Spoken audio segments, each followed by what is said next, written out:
Hello everybody, it's Foo here, and I hope you're keeping well. If you're anything like me, then you're trying to find things to do, and so I thought I'd bring you a video on stuff you can do with Sirfetch'd. I'm going to be showing you some really cool sets that you can run. Definitely not the most viable, but then you will probably already know about the most viable sets, so why not show you something a little bit more interesting and off-kilter, which you can try for yourself to see if you can get it to work at all. So they're kind of harder to use and a bit more gimmicky, but really fun. I was actually inspired to do this video because I was traded a shiny Sirfetch'd by one of my followers over on Twitter, so I am so grateful for that.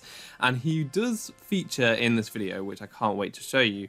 But we'll start with a different set. We'll start with a bang, and it's going to be a Final Gambit set, because Sirfetch'd learns a Final Gambit, which knocks the user out and deals the same amount of damage to the opponent as you had health remaining. So if you've got full health, you'll deal a massive amount of damage to the opponent. If you've only got 1 HP, you'll deal 1 damage to the opponent. So you want to be like with max HP, max investment in EVs, but you also kind of want to be really fast so the opponent doesn't attack you, take down your HP before you get to use Final Gambit. So this is actually going to be a max HP, max speed, choice scarf Sirfetch'd. And why I think Sirfetch'd is an interesting user of Final Gambit is because it has the scrappy ability, which means that nothing is immune to its Final Gambit attack, and that's the only Pokemon that has this gimmick going for it. So that's pretty cool.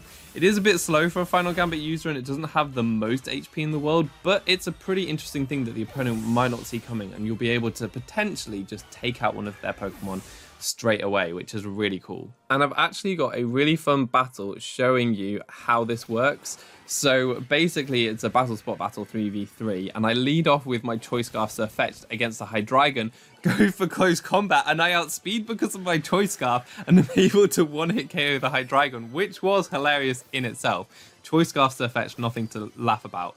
But the opponent knows I'm Choice Scarf because I outsped the Hydreigon, so they can go into their Alchemy knowing that they can take any hit and set up a Calm Mind. Fortunately, I have Durant in the back, and I don't even bother Dynamaxing it because I know that Iron Head probably OHKOs. Even if they Dynamax, it probably OHKOs unless they have Babiri Berry. But they dodge my Iron Head, which is really, really dangerous now. I've only got my Sirfetch'd, which is never going to be a Dynamax Alchemy, and I have a Rotom, which is kind of not very good against a +1 special defense Gigantamax Alchemy. So I'm going to Dynamax myself. I'm going to try to do what I can here. It's not looking very good for me at all. So we're just going to go for like a Max Guard to waste their Gigantamax turns.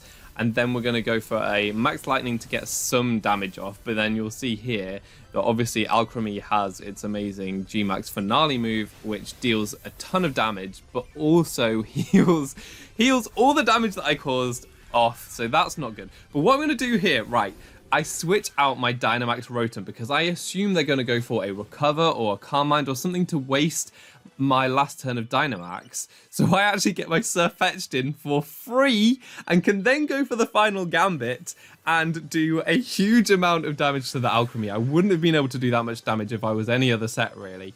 Unfortunately, it does have slightly more HP than my max HP Sirfetch'd, so it doesn't go down, but that's fine because Rotom outspeeds, can come in the next turn, take out the Alchemy, and my opponent's last Pokemon is a Toxapex, which they could have easily like switched out into or done something with, because that walls Sirfetch'd this entire time. They had like such a good counter. Although having said that, if they'd switched out into Toxapex on my Final Gambit, it would have been one-hit KO'd. So they couldn't have done that. And then at least they'd have lost their Calm Mind from their Alchemy.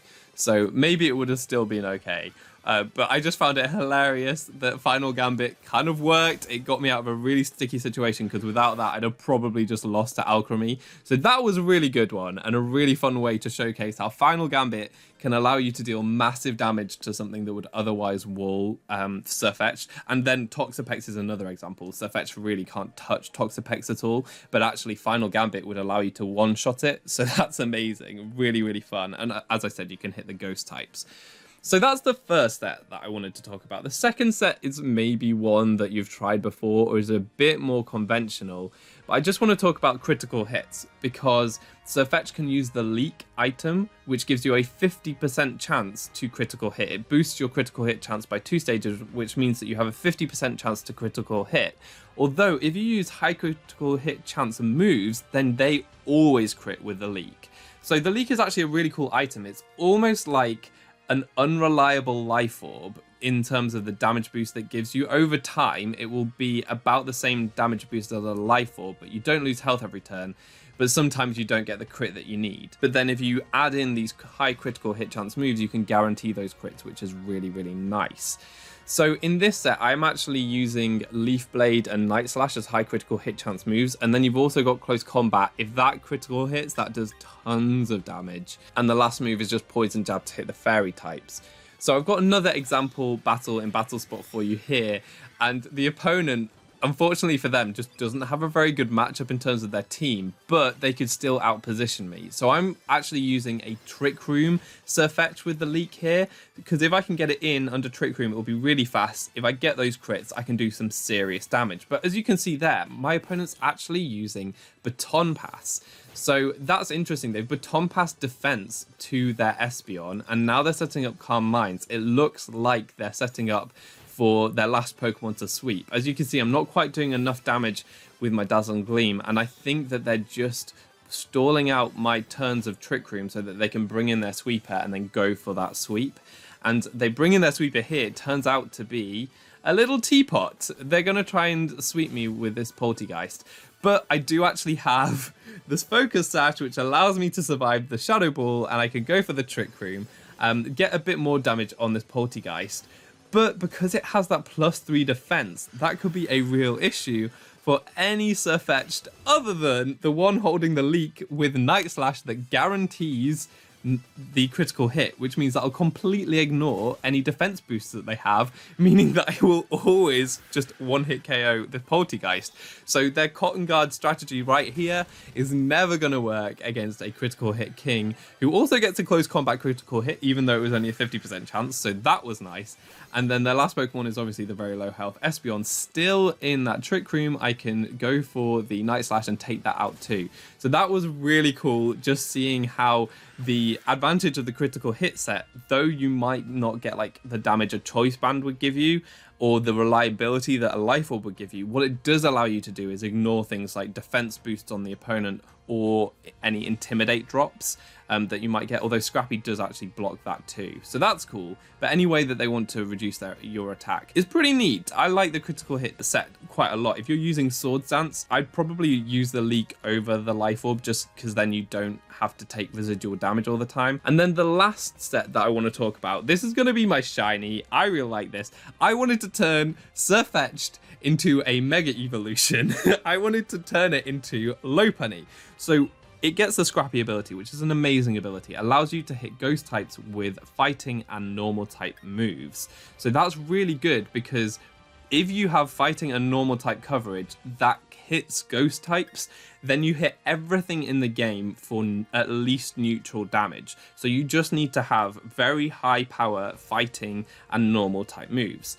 Unfortunately, Sirfetch'd is only a fighting type. It isn't fighting normal dual type, which would be really good. So it doesn't get same type attack bonus on its normal type move. So you need a really high base power normal type move.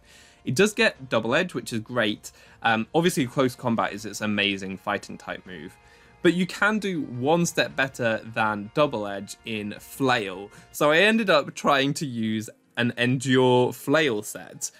Endure means that you are left with 1 HP, and when you're on 1 HP, Flail becomes a 200 base power move. That's more powerful than Stab Close Combat, which is crazy. So this thing then becomes like a Mega Lopunny, where you're hitting really hard with your fighting and your normal type moves. And the way that I tried to emulate the speed was with the Salac Berry. So when you endure, you get the speed boost too. Although even then, I tried to help out this Sirfetch'd set with Sticky Web. It's definitely the hardest set to use, but it's really fun when it works out. If you want to try it out, I suggest maybe using Psychic Terrain too, so that you can't get hit by priority moves. But the Endure allows you to kind of bypass Fake Out and First Impression, because they only work on the first turn, so you can endure that first turn and then still kind of beat the opponent. But anyway, I've got a battle to show you how it works. And so in this one, the opponent leads Aegislash, which is obviously a very nice ghost type to go up against for Sirfetch'd. With that scrappy ability, we can show that off. So I'm going to set up sticky webs here because sticky web, even with the Salak boost, like some things I think about base 115s and over will still outspeed you after the Salak. So you want to go for that sticky web. And I can get a little bit of damage on this Decidueye too, as it goes for another Spirit Shackle. So I actually went a step further this match because I brought a Memento Pokemon. I brought my Weezing just to come in, go for the Memento against the Decidueye, and that will take its attack and special attack down so that I can then bring in my Sirfetch'd and try to set up, because I do have the Swords Dance on this set too. So I'm bringing in my Sirfetch'd right now, and I should be able to live any attack that it wants to go for. It turns out that this Decidueye does actually have Brave Bird, which I don't really know what that covers for, but I guess it's good for it to use. I guess other grass types maybe.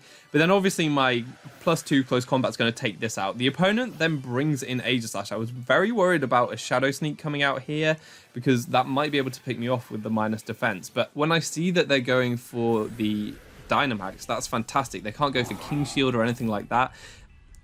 Maybe they just blanked on Scrappy, but I did just hit their other ghost type with a fighting type move. So this is super effective against Aegislash because it's the steel type. I can hit through, take that out. But then the last Pokemon is Charizard, which would be an issue because it outspeeds and it doesn't get hit by the sticky web. But I do have the Endure. I have my Salak Berry, able to raise my speed, and I can go for that insanely powerful flail with the 200 base power to take out the Charizard too. So that's just showing you that how the fighting normal coverage with Scrappy just covers for everything. Nothing resists both fighting and normal if you've got the Scrappy ability. So that's really cool, really fun Sirfetch'd set to use there. It's not the best. Unfortunately, Sirfetch'd doesn't learn agility, which is really annoying because normal non-Galarian Farfetch'd does learn agility, but Galarian Farfetch'd doesn't. Bit annoying because if you could boost your speed on this set, that would be way, way better. But those are going to be my fun Sirfetch'd sets that you can try out. I had a lot of fun doing these, and thanks so much for the shiny Sirfetch'd. It's beautiful and I do treasure it. That is going to be all for today. I will bring you some more videos soon. Stay safe. I've been Foo, you've been awesome, and hopefully see you next time. Goodbye.